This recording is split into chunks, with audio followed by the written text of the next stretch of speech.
Bueno, vamos a continuar las sesiones de esta mañana, que luego el tiempo se nos echa encima y lo que vamos a escuchar seguramente es muy interesante y también podremos discutir un poquito.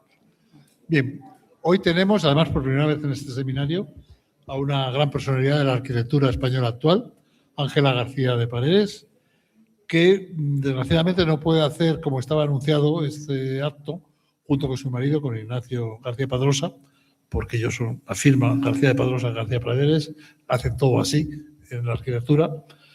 Bueno, por razones de salud y no ha podido venir y desgraciadamente lo que deseamos es que se ponga pronto bien. Pero en todo caso, Ángela ha venido, se lo agradecemos mucho.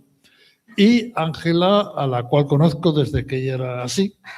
Yo era un poquito más grande, pero también más joven. Desgraciadamente ahora soy realmente, no sé, ya presume que es abuela, pero yo sería tatarabuelo o algo así.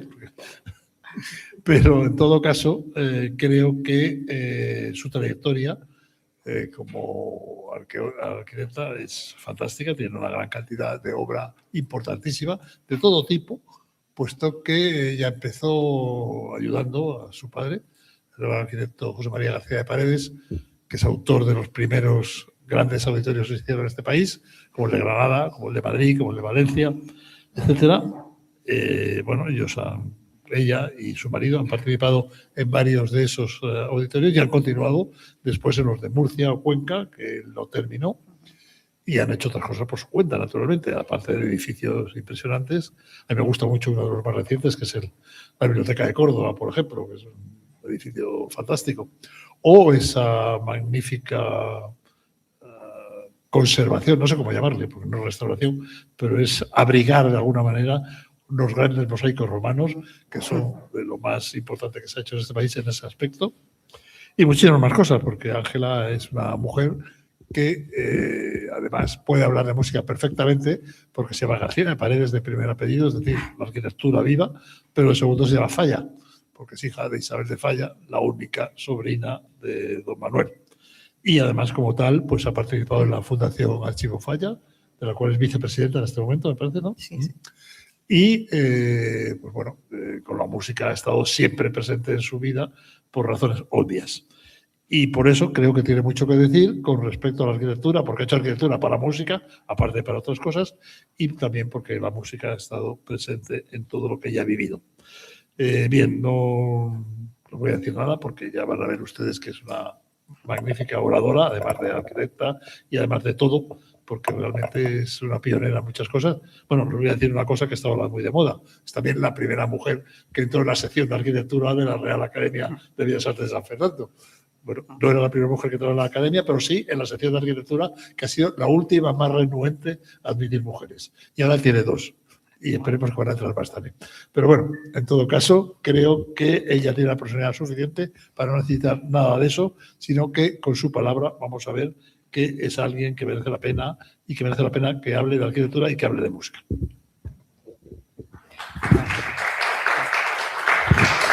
Bueno, muchísimas gracias, Tomás, por una presentación tan bonita, desde luego, tan desde el corazón, y también a la Real Maestranza también por su invitación para participar, desde luego, en este pequeño congreso que es para nosotros, porque hablo en plural, la conferencia la hemos preparado Ignacio y yo y el trabajo es conjunto, pues que para nosotros significa mucho. Significa mucho porque hablaremos sobre las relaciones entre la música y el espacio arquitectónico, que es algo que desde el principio de nuestro trabajo como arquitectos ha estado presente en nuestro trabajo. Y también porque podemos explicar algunas cuestiones que hoy se han hablado aquí en las dos conferencias primeras, que se ha hablado mucho sobre ideas, sobre pensamientos que los arquitectos tenemos siempre presentes a la hora de trabajar, pero que luego tenemos que transformar en materia. Luego esos pensamientos, esas ideas, esas reflexiones tienen que ser construidas y construidas además para permanecer, ¿no? Yo creo que esta es la dificultad de la arquitectura, que tenemos que dejar volar nuestra imaginación, nuestra mente tiene que estar en el cielo de las ideas, pero con los pies firmemente enraizados en el suelo. En concreto, la ponencia que voy a hacer, que se titula El sueño del espacio produce formas, es un trabajo de investigación que hicimos ya hace unos años, en el año 2018, para la Bienal de Arquitectura de Venecia, que había establecido como tema central de la Bienal el espacio libre, se titulaba Free Space. Entonces, es como los distintos arquitectos que estaban invitados a este encuentro internacional interpretábamos lo que era el espacio libre. Y nosotros respondimos con este trabajo de reflexión, de investigación a través de nuestras obras sobre lo que era el espacio libre. Y el que presentamos es el espacio, ¿no? El espacio arquitectónico. ¿Qué es el espacio arquitectónico para un arquitecto? Que es el elemento que más nos sorprende en arquitectura y que se entiende como una invención de formas tridimensionales que demuestran en particular la capacidad para satisfacer necesidades de las personas, más allá de la posibilidad de reconsiderar el uso, la relación entre la envolvente exterior responsable de la forma y el vacío interior que incide en las múltiples implicaciones entre espacio y música. Esto es importante.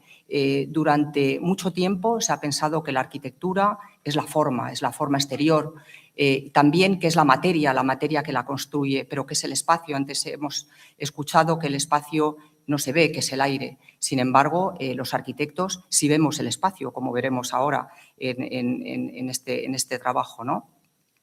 Analizaremos entonces los espacios de 6 de nuestras obras, donde nosotros pensamos que el espacio arquitectónico es más libre. Son los espacios donde se suceden los usos y los encuentros, los espacios públicos de 6 edificios en los que incidentalmente también se usan para escuchar música.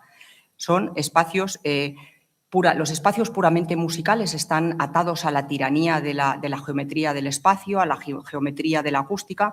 Sin embargo, estos espacios comunes de la arquitectura, que son los espacios entre el dentro y el fuera, los espacios más públicos donde las personas se encuentran antes de entrar en una actividad, antes de entrar en un museo, de entrar en un auditorio, de entrar en un edificio público, ahí es donde nosotros pensamos que el espacio, el free space, el espacio libre se intuye, ¿no? Y se comparte, ¿no? con una mayor claridad, ¿no? Y cómo estos espacios incidentalmente se usan para otras cosas, ¿no? Se usan para la música. Por ejemplo, ¿no? Hace tan solo unos días en nuestra Escuela de Arquitectura de Madrid, donde enseñamos ambos dos y donde nos titulamos, en el aula donde nosotros dibujábamos, es el aula museo, donde dibujábamos tanto esculturas como espacios, como modelos del natural, había este encuentro musical para profesores y alumnos con el coro Xenakis en el aula donde nosotros pues nos ejercitamos, ¿no? en el dibujo, ¿no? Esto es lo que quería expresar con lo del carácter incidental de la música en otros espacios que están pensados para poner en común a las personas. Son los espacios más públicos de los edificios donde se propicia el encuentro, donde se propicia este compartir, ¿no? una actividad, donde se comparte este ver y verse, ¿no? Y si en origen la música reproducía los sonidos de la naturaleza y esta condición siempre ha estado presente de una manera u otra a lo largo del tiempo, la arquitectura ha tenido que recorrer un largo proceso para construir un espacio propio para la música. Un camino que se inicia con el teatro, con el yo miro griego que se instala en la naturaleza, alejados de la ciudad. Hemos hablado también de Epidauro, para escuchar cánticos corales con el fondo emocionante del paisaje, hasta llegar a construir espacios específicos y abstractos, edificios urbanos que nada mimetizan paisajes, sino que crean una naturaleza con leyes propias para construir espacios específicos que apenas pueden compartir otras funciones. Y me refiero a los auditorios musicales, no vamos a hablar de esto.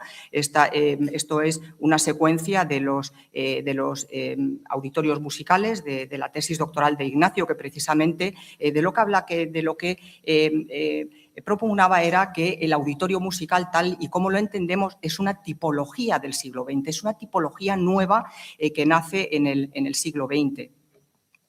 El auditorio tal vez es, en este sentido, un nuevo tipo de edificio capaz de evocar la naturaleza sin necesidad de recurrir a la mímesis, proyectando siempre un suelo. Para escuchar música proyectamos un suelo, proyectamos una topografía, pero también proyectamos un cielo, ¿no? Y las salas de concierto fueron creciendo y creciendo en tamaño, siempre lo que permitía, ¿no?, lo que es la acústica natural, lo que es la velocidad del sonido, ¿no? Pensado sobre todo para recrear las músicas del pasado, para la música sinfónica, ¿no?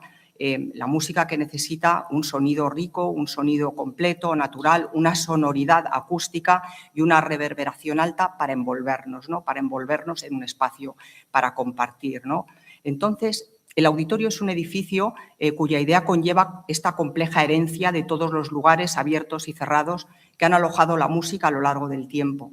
Son edificios que son útiles a la sociedad y que además han transformado las ciudades, han transformado los espacios públicos y son consecuencia de todas las fuerzas y de los avances técnicos y también del progreso de las sociedades.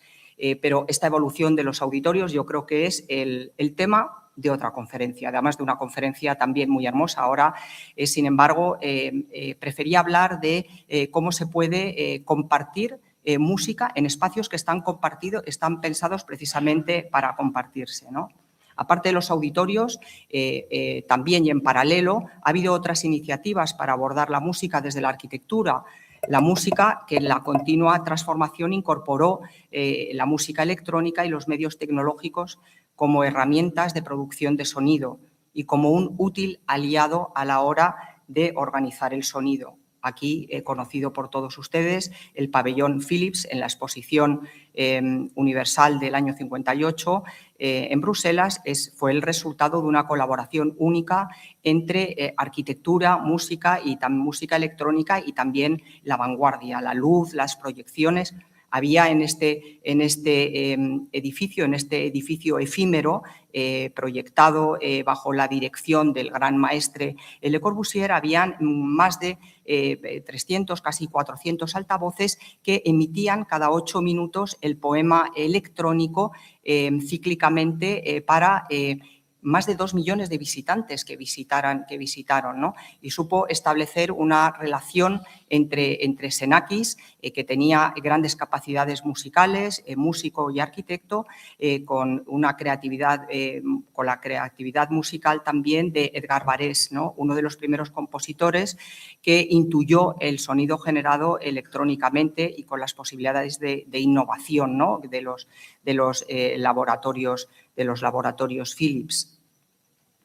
Estas experiencias han ido en paralelo al desarrollo de lo que es el auditorio musical, esta tipología del siglo XX, tal y como he expresado antes, pero también en paralelo se han sucedido otras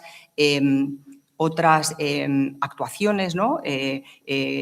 También simbiosis entre arquitectura, música y espacio, ¿no?, como este caso experimental del año 84, que es el Prometeo, en un espacio proyectado por el arquitecto Renzo Piano para un concepto musical espacial de Luigi Nono, que tuvo lugar por primera vez en el interior de la iglesia de San Lorenzo. Luego ya se repitió también en los talleres Ansaldo de la Scala de Milán y luego en el año 24, hace poco, me parece que con Paco habíamos comentado, se volvió otra vez a repetir también en la iglesia de San Lorenzo. Yo no he tenido ocasión de asistir a ninguna de las dos, pero sí estuve dando una conferencia previo a la de esta última del año 24 y pude ver la preparación, ¿no?, de esta escenografía dentro de un espacio arquitectónico único que no estaba pensado para escuchar música, pero que en cambio sí estaba pensado para congregar a las personas, para unir a las personas, para hacer una determinada actividad, entre ellas sería la música, ¿no? Hemos hablado también de cómo el auditorio está planteando siempre una topografía para establecer a los oyentes. En este caso sería la topografía, serían las plantas de los auditorios en los que hemos trabajado. Vienen concursos, hace poco estaba hablando con uno de ustedes sobre el concurso para el auditorio de Málaga y otros también que hemos construido. Entonces, hemos tenido una experiencia continuada a la hora de proyectar estas topografías de los espacios para la música, pero también los techos, porque el techo es el responsable de distribuir el sonido y de crear no solamente la mejor percepción musical, sino de también proporcionar esa sensación espacial de envolvimiento también, de sentirse todos bajo un mismo techo para compartir, ¿no? Que es lo que fundamentalmente hacemos los arquitectos, que es construir espacios para compartir entre las personas, ¿no? Entre ellos, pues en estos concursos, fundamentalmente también hace ya bastantes años también que no se hacen grandes concursos para auditorios, ya sean, con lo cual también digamos que a lo mejor es la constatación de que efectivamente el auditorio es una tipología propia del siglo XX, porque ya no se hacen estos concursos. En este caso sería la maqueta para el auditorio de Copenhague o la maqueta para el gran auditorio de Roma que finalmente ganó Renzo Piano y que es el que está construido, ¿no? Pero los concursos han supuesto una investigación continuada en este tipo arquitectónico, ¿no? Tal vez el último en el que hemos participado, el concurso para el auditorio de Múnich, para la orquesta de Celibidache, que luego no se ha construido porque al final se optó, ya a finales del siglo XX, ya se optó por arreglar la sala antigua que había y adaptarla a las necesidades, porque la música ya no solamente se escuchaba en estos grandes espacios, sino que también, incluso en el concurso, nos pedían que pensáramos los vestíbulos, que es de lo que vamos a hablar ahora, esto en realidad es la introducción, se pensaran los vestíbulos también para poder interpretar música, compartir música y congregar a las personas en torno a otras actividades, entre ellas actividades musicales, ¿no? Esta polivalencia de los espacios, por ejemplo, ha sucedido también en el auditorio de Peñíscola, que construimos también hace ya años y que está modelado como se modelan las salas musicales con las leyes de la acústica, con las leyes físicas de la acústica, de la velocidad del sonido, con la reverberación del sonido y con la reflexión del sonido, con unos estudios que son unos estudios numéricos, unos estudios matemáticos, de superficies, etcétera, pero que en realidad nos dan a entender que el misterio de la buena acústica, digamos, me gusta más la palabra musicalidad, que el misterio de la musicalidad no es tanto cuando se conocen los secretos. Los secretos son las herramientas para llegar a esa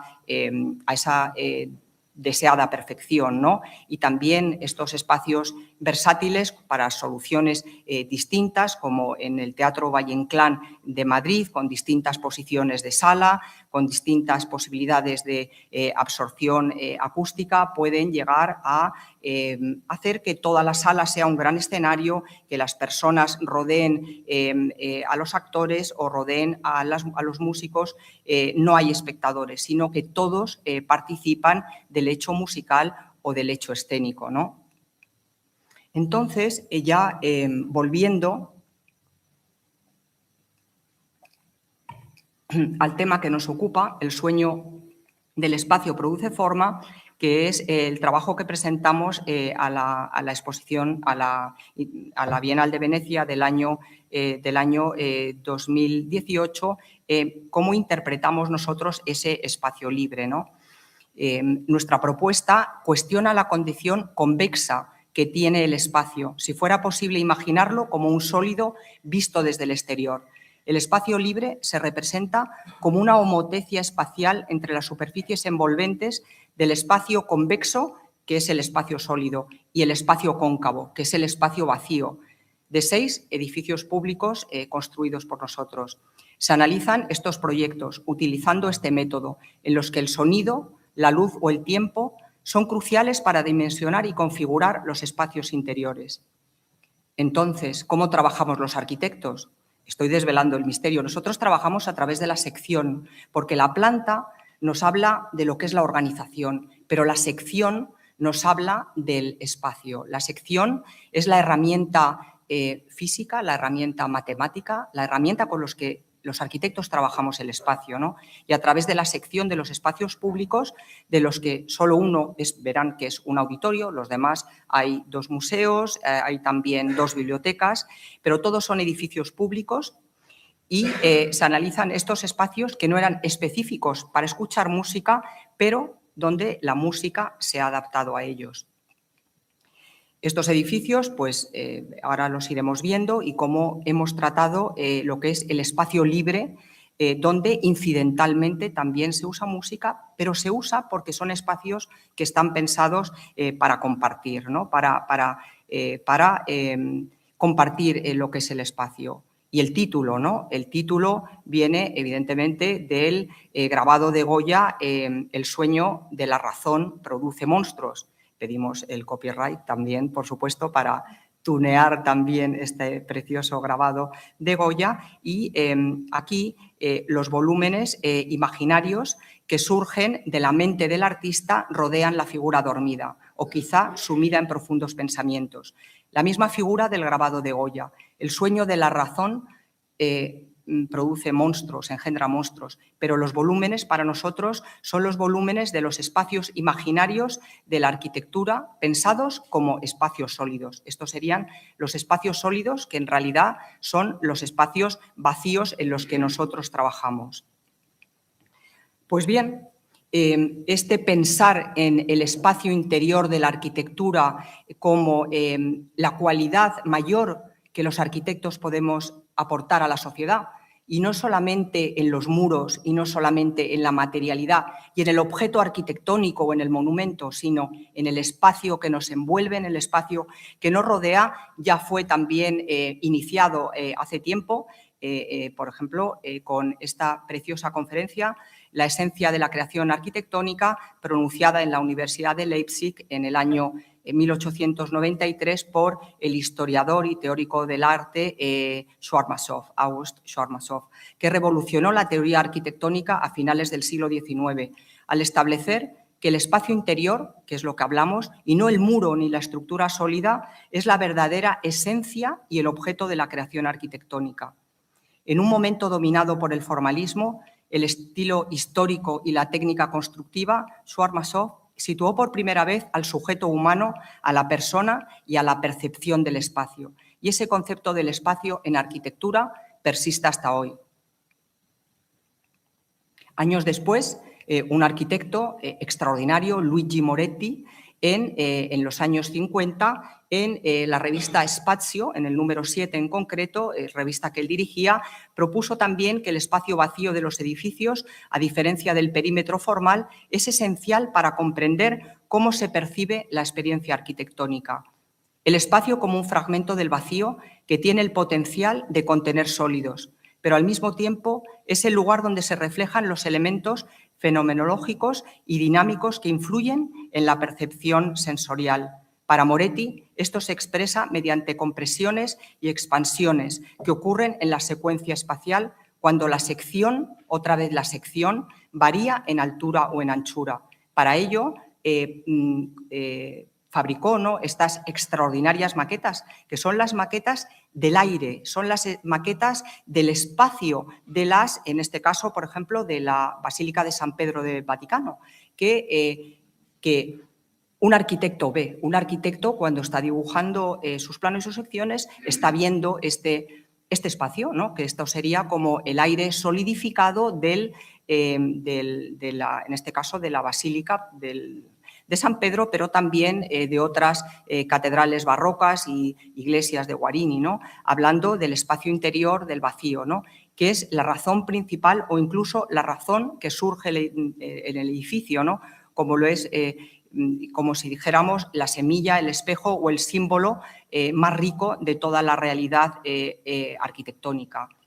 Esto era muy claro para los arquitectos antiguos y también se mantuvo durante siglos, ¿no? Pero desgraciadamente también hubo un momento en el que el interés de los arquitectos se centró más en el objeto, en el monumento, ¿no? En la materialidad y abandonamos también, en un momento dado, abandonamos el espacio, ¿no? Pero también otras artes que necesitamos para nuestro trabajo, como en este caso la artista plástica, ¿no? Rachel Whitehead, nos recuerdan también de la importancia también de ese, del vacío, ¿no? De la importancia del espacio arquitectónico, ¿no? En estas obras extraordinarias como son estas bibliotecas, ¿no? O estos espacios, escaleras, ¿no? En los cuales el artista lo que hace es lo mismo que hace Moretti, ¿no? Es construir y solidificar lo que es el espacio vacío para que comprendamos la verdadera dimensión del espacio y para que comprendamos y hagamos ver algo que aparentemente es invisible, ¿no? Que es el aire, ¿no? Whitehead fue la primera mujer en ganar el prestigioso premio Turner, por ejemplo, ¿no? Y ya en Madrid, más tarde, ya en el año 75, fue el Congreso Internacional de Arquitectos. Ahora mismo tenemos nuestro Congreso Internacional en Barcelona, justamente en estos días, pero en el año 75, que fue un año muy significativo en nuestro país, el arquitecto Giancarlo De Carlo, muy vinculado a la escuela también de Venecia, y muy reconocido también por todas las prácticas colaborativas, y por transformar y regenerar absolutamente y de una manera contemporánea lo que es la ciudad de Urbino, dictó una conferencia fascinante, la idea plástica como reto a la tecnología, ¿no? Y allí también volvió a expresar otra vez ese pensamiento de Moretti, ese pensamiento de Schwarzkopf del espacio en la arquitectura, y nos dice, leo, la forma tridimensional en arquitectura no es el exterior o el sólido completo, sino la concavidad de la envolvente convexa del espacio, mientras que el espacio no es el vacío, sino el volumen donde se establecen varias actividades posibles. Así, en arquitectura, la invención se refiere a un sistema espacial organizado que experimentamos con su uso y que percibimos a través de su forma. No es solo una cuestión de forma, sino de organización de usos que implica la presencia del usuario. Esto es muy importante. Aquí De Carlo introduce, además de la compresión y de la transición de los espacios, introduce también al usuario e introduce la percepción. Él es un arquitecto profundamente comprometido con la realidad social y no con la realidad existencial, ¿no? El cómo compartimos, el cómo las personas no habitan la arquitectura y no solamente de la realidad existencial de lo que es, ¿no? Del objeto arquitectónico, sino del cómo compartir, ¿no? Entonces, con todos estos pensamientos llegamos a esta situación de la Bienal de Venecia, situación comprometida, puesto que invitan a los arquitectos más influyentes en el momento para exponer las obras. Y nosotros, en este extraordinario expositor, ¿no? Vacío, ¿no? Que es la cordelería, ¿no? del Arsenal de Venecia, teníamos que expresar nuestra idea del espacio libre a través de nuestros proyectos en dos módulos que nos cedían, ¿no? de este gran espacio preciosamente transformado y recientemente también rehabilitado con lo que nosotros pensábamos, ¿no? sobre este asunto, ¿no? Teníamos que hablar de los espacios vacíos de 6 de nuestros edificios, de los espacios más públicos, de los espacios vestibulares, de los espacios donde, a nuestro juicio, el arquitecto era más libre para proyectar, que son los espacios de transición entre el dentro y el fuera, son los espacios que no son los específicos del tema que se debe resolucionar visualmente, ¿no? Estos 6 espacios los insertamos en 6 módulos, que son los que vemos aquí en el dibujo, 6 módulos verticales de grandes dimensiones que representan los espacios interiores de estos 6 edificios. Y utilizamos 2 escalas. Nosotros también, los arquitectos, hay muchas palabras que son comunes, ¿no? La palabra escala, la palabra composición, la palabra variación, ¿no? Pues la palabra escala, nosotros utilizamos maquetas con 2 escalas, 1:30 y otras secciones a escala 1:200, ¿no? Entonces, dentro de estos grandes módulos, hacíamos una maqueta a escala 1:30 del espacio solidificado, digamos, ¿no? Del Moretti, que nosotros llamábamos, de los espacios públicos de los edificios, dentro de lo que es el vacío a escala 1:200 de los expositores, ¿no? Representando el espacio interior, ¿no? Y entonces estas maquetas realizadas para los 6 edificios demostraron la relación entre el espacio vacío y el lleno, ¿no? Con toda la autonomía para poder expresar aquello que queríamos contar, ¿no? Entonces, este sería un poco el aspecto, ¿no? de los grandes expositores en los cuales los visitantes paseaban y iban comprendiendo, ¿no? esta secuencia espacial que es la que les estoy explicando, ¿no? Y luego la exposición se completó con 6 paneles que representaban las fotografías del espacio libre de cada proyecto colocados a la altura del suelo para que el visitante pudiera observar a escala el espacio analizado. Aquí tenemos a una persona que se asoma, ¿no? A esa pequeñita escala, maqueta a escala 1:200 del espacio interior del edificio dentro de un vacío, de una excavación a escala 1:30 del espacio que estábamos tratando en ese momento, ¿no? Este sería la secuencia de los paneles a escala 1:30 recortados para ir propiciando esos vacíos para expresar en las maquetas de los edificios, ¿no? Aquí estarían los dibujos de los 6 espacios interiores y a la derecha el espacio sólido de esos 6 espacios públicos que representábamos, ¿no?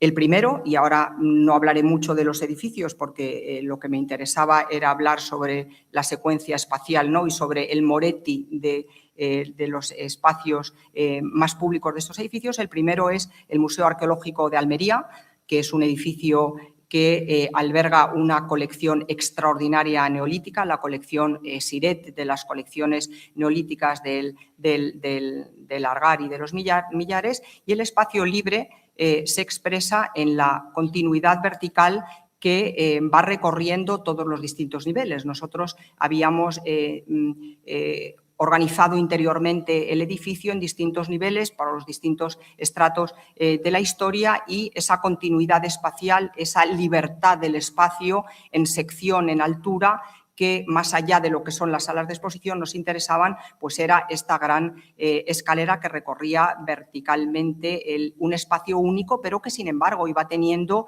distintas conexiones a distintos niveles, ¿no? Y el tiempo manifestaba la continuidad a lo largo de un recorrido ascendente que fluye por los distintos niveles, ¿no?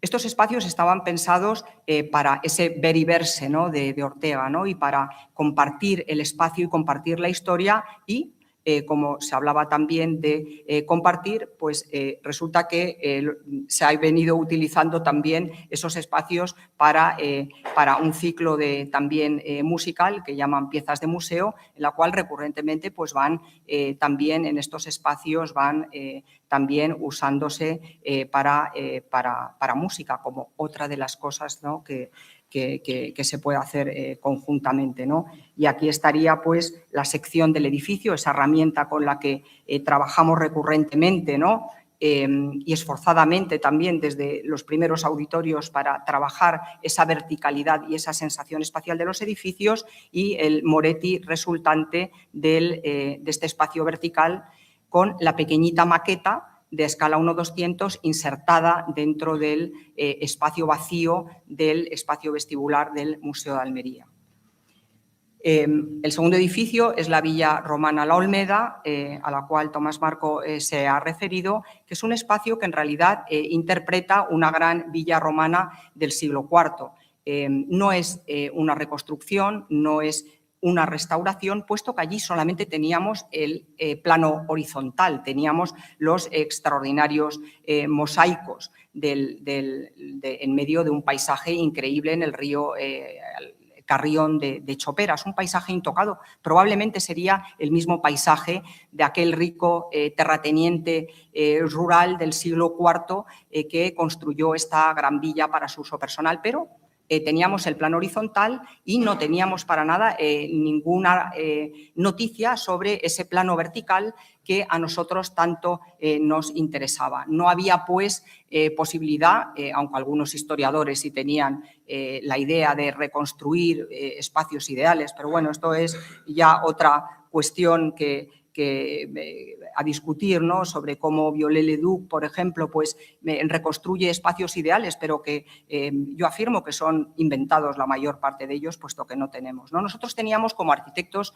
del siglo XXI que reconstruir esa imagen vertical y reinterpretar ese espacio vertical y esa espacialidad que un día tuvo la villa, ¿no? Con unos mosaicos tan extraordinarios como este del Ulises, que ha aparecido también ahora, ¿no? Que es el mosaico mejor conservado, tiene más de 200 metros cuadrados y que dentro del salón más grande, ¿no? De la villa. Pero nosotros teníamos solamente el arranque de los muros, no teníamos ese espacio vertical que interpretamos con una gran cubierta, una cubierta muy ligera, pero que procurara esa unidad, puesto que para nosotros era importante el pensar en la unidad, en la unidad espacial, restaurando la tensión espacial entre lo que es la cubierta y lo que es el plano horizontal, donde los visitantes entran a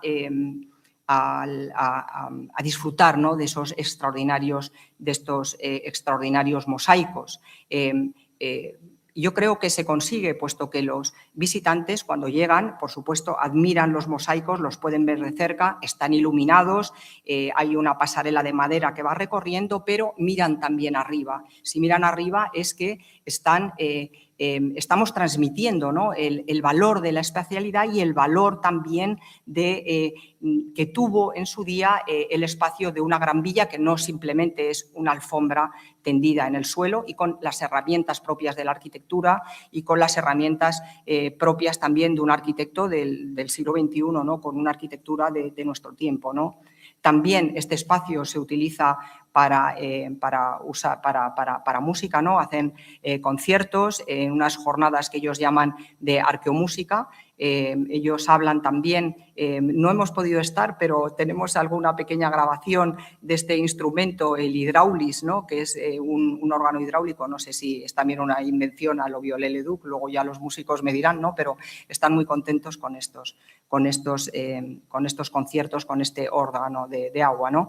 Y la nueva estructura de la cubierta pues es la que aporta esa unidad donde antes solamente había fragmentos, ¿no? Y nuevamente en la Bienal de Venecia la pequeña maqueta de lo que es ese espacio interior a escala 1:200 dentro del gran vacío a escala 1:30 nos hace comprender ese espacio que en este caso es de creación contemporánea, aunque el argumento era por supuesto, proteger y exponer esos extraordinarios mosaicos del siglo IV, ¿no?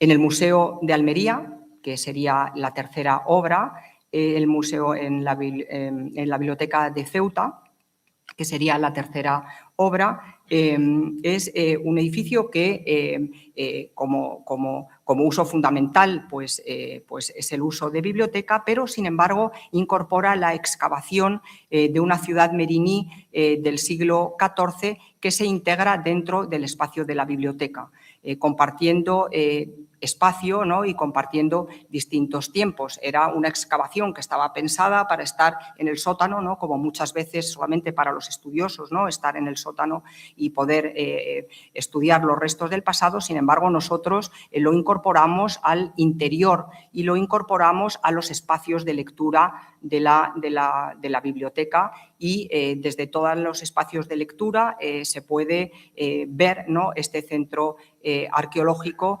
que lo que hace es unificar, ¿no? Unificar también los distintos tiempos. Por cierto, aquí también nos volvimos a encontrar con Ulises, porque Ulises, cuando estuvo perdido en sus viajes, recaló en Ceuta, que fue donde se enamoró de la ninfa Calipso y se quedó allí también muchos años, ¿no? Entonces, todas estas cuestiones también de la memoria, del pasado, porque al final todas estas historias, leyendas, ¿no? Yo creo que son, en realidad, son las cosas que siguen pasando hoy en día, ¿no? Y que hacen que seamos más conscientes, ¿no? De todo lo que va rodeando nuestra vida y nuestro propio trabajo, ¿no? De esta manera, el yacimiento arqueológico se incorpora a los espacios de la biblioteca y es una parte más, ¿no? Es una parte más, distintos tiempos, distintas arquitecturas, distintas formas que están dialogando una con otra y que están en el mismo espacio arquitectónico. En ese espacio arquitectónico que para nosotros no es un aire que no vemos, para nosotros es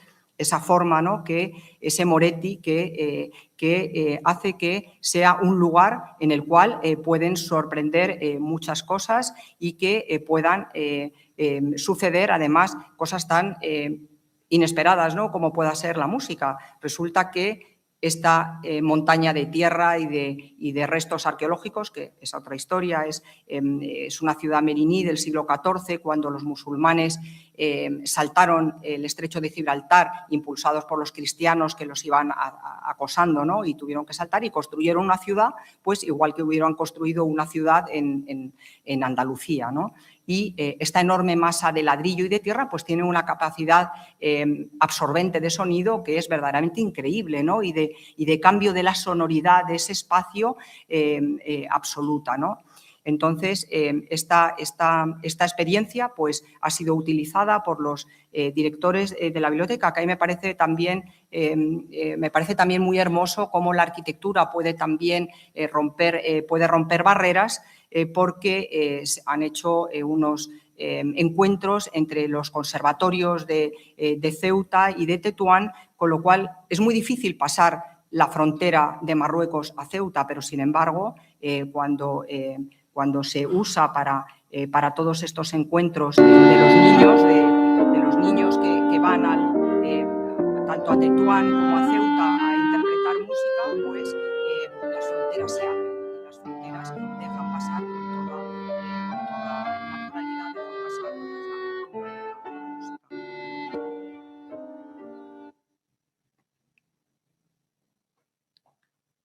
Y finalmente también aquí tenemos el estudio de la sección de este espacio y el sólido resultante del espacio interior.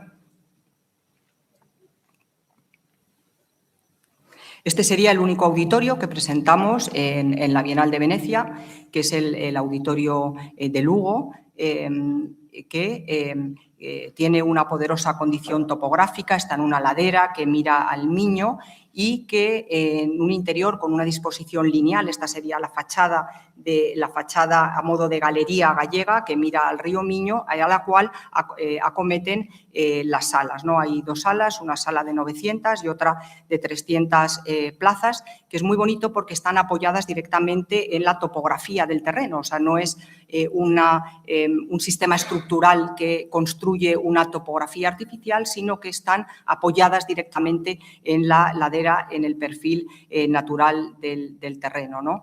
Y la forma de la sala de la música se modela, por supuesto, para el comportamiento del sonido. Pero a nosotros, en este caso, lo que más nos interesaba era el cómo las personas, los espectadores, se acercaban a la sala desde el exterior. Yo creo que los espacios más fascinantes de todos los auditorios son los grandes vestíbulos, no digamos ya el vestíbulo de la Ópera de París, o sea, cómo el oyente se acerca al hecho musical, cómo el oyente necesita ese filtro entre el espacio exterior, entre la vida real, ¿no? Y la vida de la sensación de la música, que es lo que sucede dentro del auditorio. Ese espacio intermedio, ese espacio vestibular, que en el caso del auditorio de Lugo, es esta galería, era el espacio que a nosotros nos interesaba analizar en el Free Space de la Bienal de Venecia, aunque también investigamos sobre otras cuestiones como era el introducir la luz natural dentro de las salas de concierto. Esto serían las fachadas de las salas de concierto que están vinculadas con el espacio exterior y con la luz natural y con la visión del exterior, siempre con el graderío apoyado sobre la configuración y la topografía natural del terreno, ¿no? Esta sería la sala pequeña, una sala más polivalente, la sala de 300 plazas, y esta sería la sala de las 900 plazas, en la cual solamente una topografía muy sencilla sobre el terreno y un cielo también a modo de cielo estrellado, recordando e intentando recordar esa vinculación de la música de la naturaleza. También tiene la sorpresa del poderse abrir a la vista de los jardines y a la vista del espacio exterior de los auditorios, ¿no? Como vemos aquí, ¿no? Tienen estas grandes aberturas para permitir la entrada de luz y las vistas del paisaje, recordándonos esa relación tan hermosa entre la música y los espacios exteriores y los espacios abiertos. Pero fue estos vestíbulos dentro de esta gran galería gallega, unos vestíbulos muy verticales, muy estrechos, lo que a nosotros nos interesó a la hora de interpretar el Free Space, el vestíbulo, con la galería que conecta las salas de música con el resto del programa, como vemos aquí, ¿no? Esa pieza que es larga y estrecha y que construye ese pequeño sólido largo y estrecho que es el espacio vestibular, ¿no? Es donde nosotros nos sentimos más libres, ¿no? A la hora de proyectar el espacio para que constituyera una experiencia entre el dentro y el fuera del auditorio, ¿no? Y ya, por fin, la Biblioteca de Córdoba, que hemos terminado también recientemente, el espacio continuo de lectura se vincula a unos jardines históricos, los jardines del siglo XVIII, donde se suceden lectura, música, distintas actividades compartidas en un espacio que es absolutamente continuo, pero siempre con la presencia del espacio exterior, siempre con la presencia de los jardines, ¿no? Y el espacio libre permite un movimiento vertical y horizontal uniendo los distintos niveles del espacio interior en un único espacio fluido. Incluso aquí, en planta baja, incorporamos un muro califal del siglo X que apareció durante la excavación del edificio, ¿no? En este espacio interior, este sería la biblioteca infantil, también con esa continuidad espacial entre distintos niveles también de la biblioteca, es donde se suceden la mayor parte de los encuentros, de las exposiciones, como al igual que en la Biblioteca de Córdoba, y donde también el director ha iniciado también un pequeño ciclo también de conciertos que son además muy... a ver, aquí ya funciona, ¿no? Que son unos conciertos además a los cuales pues acuden gran cantidad de personas, constituyendo pues un espacio en los que se comparte, ¿no? Todas estas cuestiones de cultura dentro de un espacio que nosotros habíamos concebido vinculado siempre con el parque, ¿no? Y la música ahora también pues suena también compartida con el parque, ¿no? Y con la presencia del verde. Siempre cuando proyectábamos, yo siempre me acordaba del varón rampante de Italo Calvino, ¿no? Que leía en las copas de los árboles, ¿no? La sensación que se tiene en las cotas superiores de la Biblioteca de Córdoba es de estar leyendo entre las copas de los árboles. Pero ya no voy a contar más del edificio para acabar con el único edificio que no está construido, que es el Museo Visigodo de Mérida, dentro de un paisaje excepcional, que es el Museo Paisaje, ¿no?, de Mérida, donde están insertados el teatro y el anfiteatro y que está aquí organizado. Es un proyecto que no está construido, fue también un concurso, pero bueno, con todas estas avatares que tiene la arquitectura pública, pues sigue vivo, ¿no? Por lo menos el el proyecto, ¿no? Y también aquí, además de tener una gran sala para exponer los restos visigodos, porque Mérida no es tan solo romana, es también visigodo, para exponer estos fragmentos, ¿no? Hay un recorrido muy interesante a través de una gran escalera que es un antiquarium que hace las veces también de pequeño auditorio, ¿no? De auditorio para poder suceder pues, distintas actividades, ¿no? Este sería ya en la Bienal de Venecia el espacio interior, ¿no? De la gran sala expositiva con unos lucernarios verticales altos, ¿no? Que en su interior tienen el pequeño espacio sólido, el pequeño Moretti que nosotros llamamos del espacio. Pues bien, ya para terminar, resulta también, y recordando otra Bienal de Venecia del año 96, que fue dirigida por Hans Hollein, y el tema era los arquitectos sensores del futuro, ¿no? El arquitecto como sismógrafo. En esta Bienal, Ignacio y yo fuimos invitados a comisariar el pabellón de España y comisariamos una exposición sobre los auditorios españoles que se habían construido a lo largo del siglo XX en España. España había perdido el tren de los auditorios, se habían construido en Europa. Sin embargo, nosotros, desde principios del siglo de 1908, me parece que es en el Palau de la Música Catalana de Domènech i Montaner, era el único auditorio que se había construido hasta que en el año 78 se terminó el Auditorio Manuel de Falla en Granada, ¿no? Entonces, a raíz de ahí surgieron los auditorios españoles que fueron recogidos en este catálogo, con una portada preciosa de nuestro compañero Juan Navarro Valdeveg, Arquitectura para la Música, porque en ese momento el arquitecto como sismógrafo, nosotros éramos los sismógrafos, lo que queríamos era compartir con la comunidad arquitectónica lo que había sucedido en cuanto al tipo de auditorio en nuestro país. Yo creo que ahora el momento del arquitecto es diferente y por los arquitectos debemos ser, y yo comparto esta idea, los sismógrafos de nuestro tiempo, ¿no? Y ahora mismo el tiempo del auditorio como tipo del siglo XX, pues yo creo que ya pasó, ¿no? Ahora son otras las necesidades que...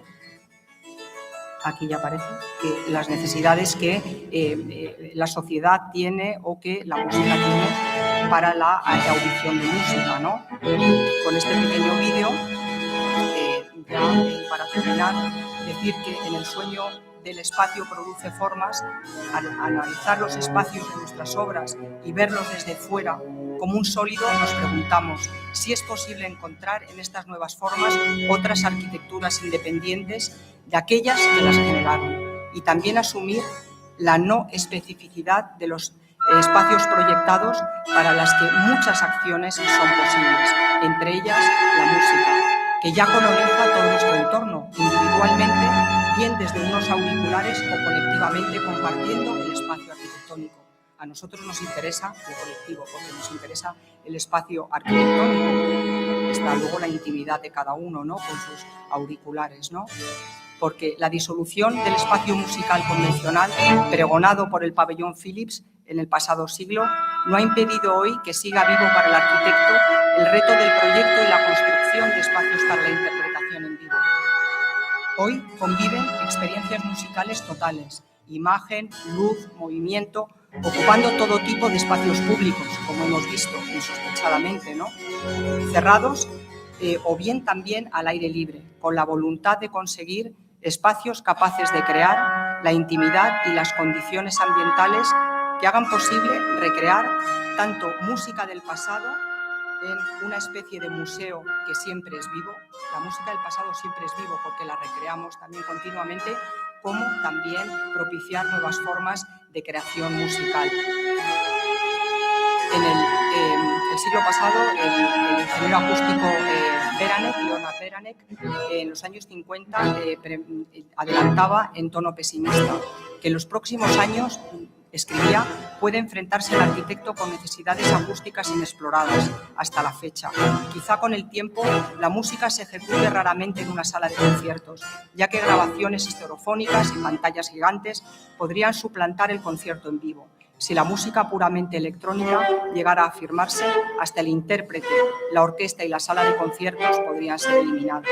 Pero, sin embargo, yo creo que hoy conviven expresiones musicales singulares con aquellas también del pasado, para las que en el arquitecto sigue vivo el reto del proyecto y la construcción de espacios que no sean específicos y donde la sensación de participación y de unidad colectiva supere la naturaleza de la escucha. El espacio en arquitectura es un concepto abordado por arquitectos y críticos, a veces de forma misteriosa y a veces analítica, al igual que la acústica se relaciona con las dimensiones físicas. Pero el origen de la misteriosa forma del espacio no es tan misterioso, si es que tiene forma. Es el objeto del análisis y de cómo trabajamos nosotros, ¿no? A través del conocimiento mediante una herramienta arquitectónica, que es la sección, que ya habíamos hablado de la sección. Porque el espacio, tal y como lo entendemos los arquitectos, es el aire contenido en la envolvente de un edificio y cómo lo percibimos a través de su forma y de su uso. Y ya con esto, muchas gracias por su atención.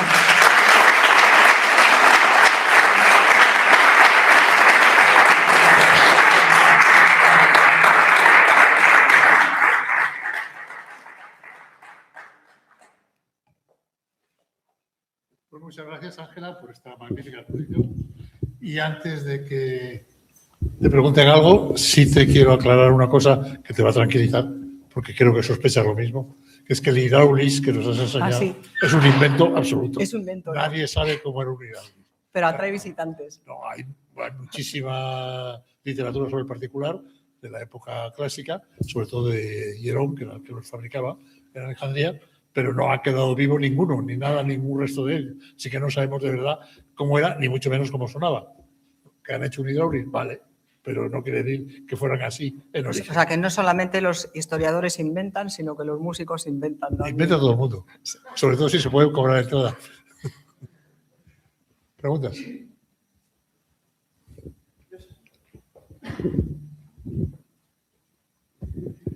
Hola, bueno, Ángela, muchísimas gracias por la conferencia, ha sido magnífica. Y yo en realidad es una curiosidad, más que nada, porque nos has planteado una serie de edificios que creo que acústicamente son como tradicionalmente antagónicos. Es decir, tenemos por un lado unos auditorios y por otro unas bibliotecas, donde lo que tiene que primar es el silencio.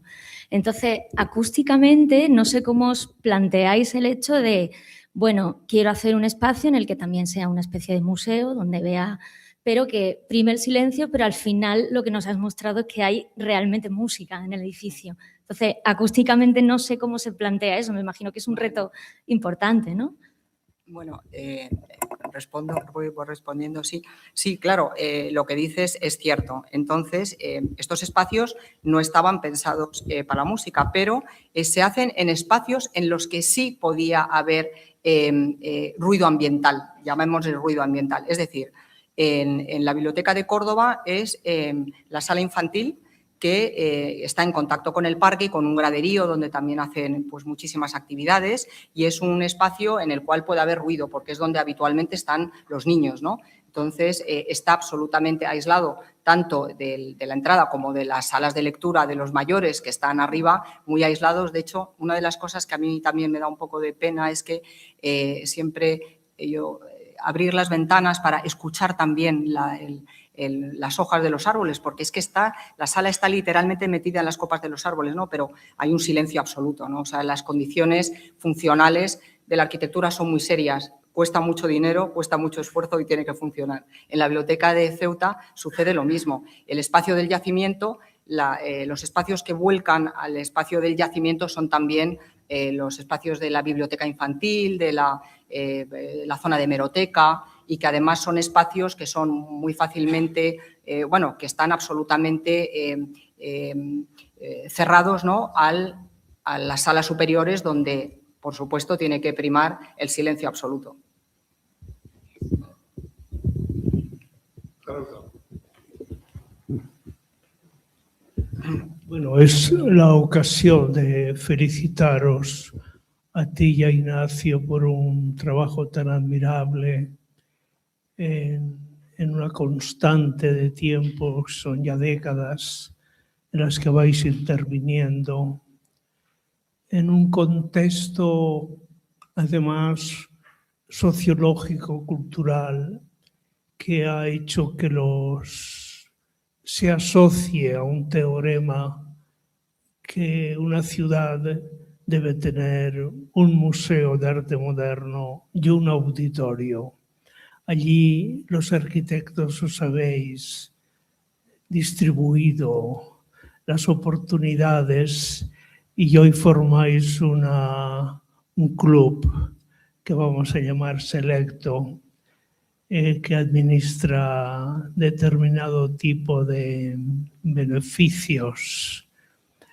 Quizás los que se han quedado en la cola todavía han sido los conservatorios, que siguen siendo cajas de Montes de Piedad. La inversión, el déficit en educación y en educación musical ha hecho que, así como en otros lugares, pienso en Finlandia, mismo Alemania, ha restaurado edificios para excelentes conservatorios. Pero te quería hacer una pregunta casi biográfica. Yo paso, por ejemplo, tengo mi despacho en la Humboldt y voy todos los meses a la vieja Oper de Berlín, edificio del siglo XVIII. Y escucho el repertorio, hay 3 piezas básicas que son Electra de Strauss, Die Flöte de Mozart y Die Frau ohne Schatten de Strauss-Hofmannsthal. Y no sé por qué, yo me siento allí como en mi casa. Yo quisiera que todas las óperas del mundo se parecieran a la vieja ópera de Berlín. No hay foyer. Se entra, ni siquiera hay sitio para dejar los paraguas. Me siento la Electra representada como si fuera, lo asocio siempre a las hilanderas de Velázquez. Cuadro sobre el cuadro, cerrando, maravilloso. El Zughilfe de la Flöte en ningún teatro suena tan bien como en ese. Me emociona. ¿Seré un romántico? Pues, ¿y por qué no? La primera vez que fui a la biblioteca, tengo por las bibliotecas un deseo grande. No podría escribir mi tesis, por ejemplo, de Roma sobre Poussin. La hice en una de las mejores bibliotecas del Max Planck en Roma. Cuando entré en la biblioteca de Sharum, en Berlín, ya construida la Philharmonie, me sentí unheimlich. No me sentía acorde, mi interior no funcionaba. Cuando vuelvo ahora tras la restaurada al Barbour de Londres, me siento felicísimo otra vez. Hemos escuchado posiblemente la mejor música que he escuchado en mi vida. No voy a exagerar, esto se lo he dicho a mi amigo Mauricio, es en el Tchaikovsky del Conservatorio de Moscú. Yo fui comunista, a lo mejor es por eso, pero tengo que encontrarme alibis para poderme explicar a mí mismo. No he oído nada. Como he visto a Oistrakh, he visto a Richter ahí. Luego Vamos a hacer un pequeño regalo. Por ejemplo, escuchar en la Nikolaikirche de Dresde, por ejemplo. Maravilloso. Un Brahms, por ejemplo. Y ahora que viene Beethoven, ya todos preparan los conciertos también en la Nikolaikirche. Entonces, la transformación total de la cultura, de la imagen y de la música, que es una revolución impresionante, que yo pueda escuchar por Spotify. No tengo Spotify, yo no soy según pertenezco al paleolítico tecnológicamente hablando, pero sí que puedo escuchar todos los días a Schubert. Me aconsejó que nunca dejara el quinteto für Streicher, quintet, Tomás, el momento más sublime de la música.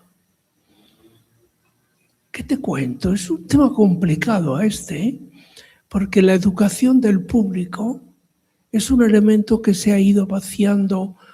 Los museos que se construyen a partir de los años 70, 80 en España, todos han envejecido y no gloriosamente. Nadie va. Van los clásicos, faltaría más, pero los museos de arte moderno están en un momento terrible. Beaubourg está cerrado por 10 años, pero Pérgamo hasta el 2037, pero dejan entrar para ver a los soldados asirios. Te dejan ver, ves al soldado asirio con su mirada icónica, yo ya me vuelvo contento a mi casa. Quizás soy un fetichista ya sin solución, pero quiero defender mis gustos, porque si no quedaríamos un poco arruinados por la tal dicha modernité. Porque cuando voy al Garnier, que he ido algunas veces, y no he ido por ver a Chagall, quiero ver cómo funciona el foyer. Todo el mundo, bonjour, bonsoir, madame, bonsoir, madame. Bonsoir. Si yo o nadie me dice, nadie me saluda, que es lo normal, pues yo me quedo como el paseante de nuestro mejor escritor alemán, que dice: hoy he salido a pasear, me he puesto mi levita negra, mis zapatos de charol, chapeau, el parapluie, y nadie me ha dicho Guten Abend. Nadie. Quiere decir que llevo una vida banal. Entonces, ya no existo. Pero claro, cuando tienes que ir al Moneo, ¿no? No sé qué opinas, al Moneo donde cantan mis amigos del Donostia, pues es un honor para la ciudad. Y tener un San Telmo también es una maravilla.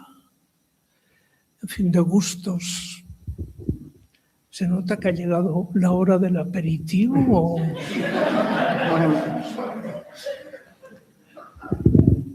Bueno, si quieres puedo contestar o decir. Contesta, sí, no, a mí me gustaría más que contestar, que no es contestar, quiero compartir todo lo que de lo que has hablado y lo que yo creo que pueda ser el fondo de la cuestión. Bueno, aparte de cuestiones ya muy localizadas, ¿no? Como es el tema de los conservatorios.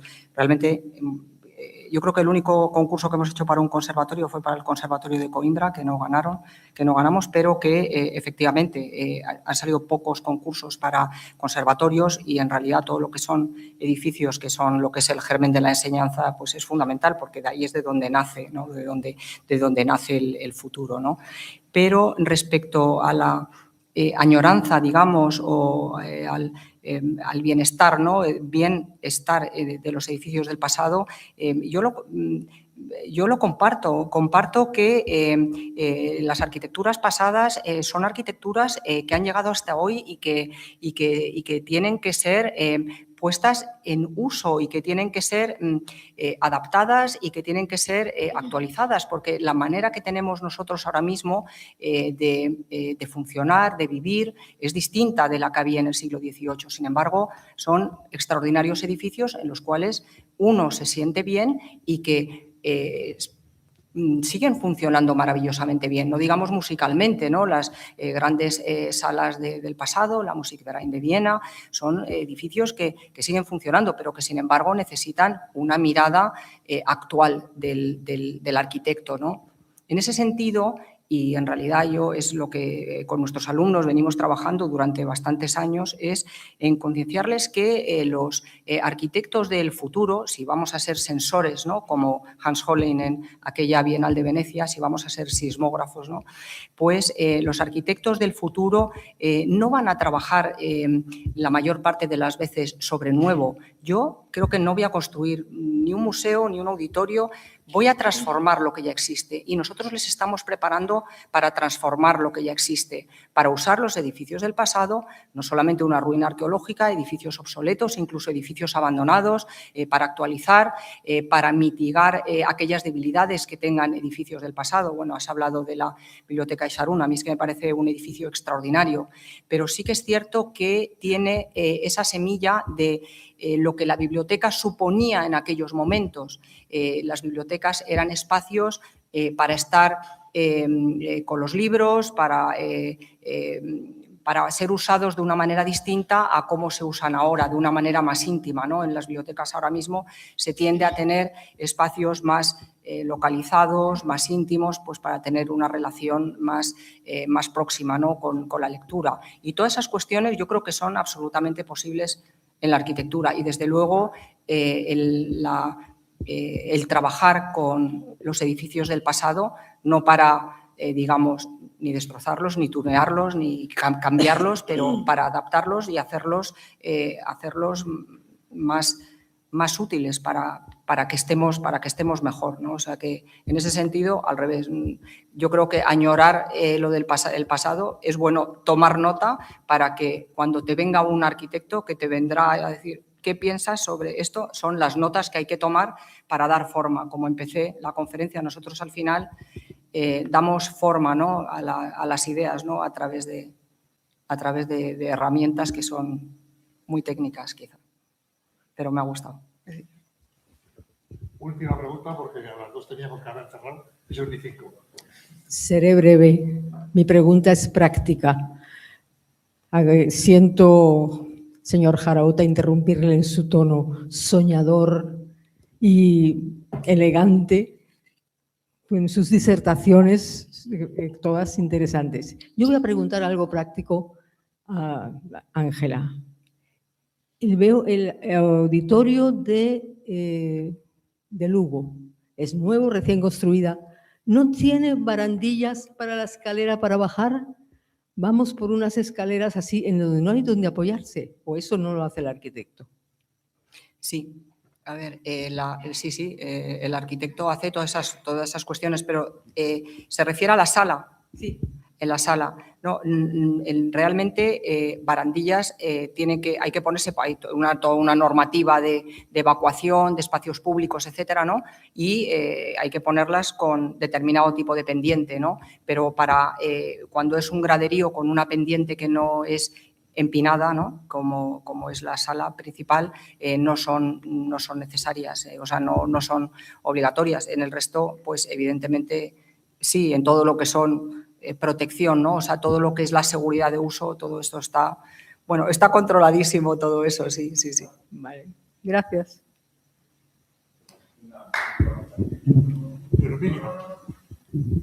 Bueno,